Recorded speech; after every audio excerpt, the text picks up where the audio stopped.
got an email from a listener, Tim, who has been living in Virginia for 9 years. He was a local volunteer doing data work and canvassing on 3 different presidential elections in Virginia.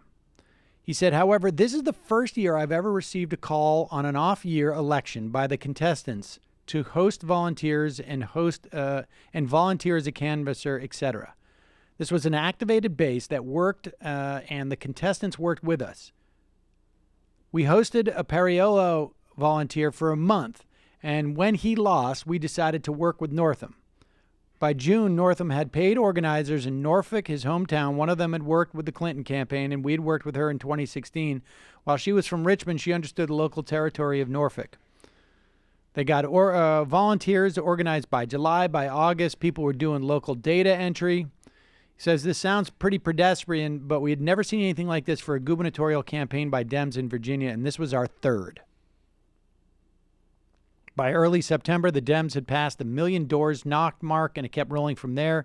In October, you began to hear radio ads clearly aimed at African-American voters that framed their vote for Northam as a rejection of the white supremacists and the events in Charlottesville. Finally, it was clear the Dems had reached out to individual unions like the AFL-CIO, SEIU, PACs focused on getting African-Americans involved, and as mentioned earlier, residual networks left by Clinton and Sanders. All of this is a long way to say there was a ton of rubber put on the road, and in some cases it really helped. He goes on to give some examples about increased turnout in these areas. So the bottom line is, folks, that obviously, this is going to take a lot of work, but the work pays off. And you can invest stuff into messaging and whatnot, but at the end of the day, it's going to take a just massive mobilization. It's not just going to be about people are going to be motivated to come out and vote against Donald Trump. That's going to help, but it's going to involve massive mobilization. And like everything he references here are about vestiges of infrastructure that was built for prior races, right? So Pariello, who, and, you see a lot of stuff like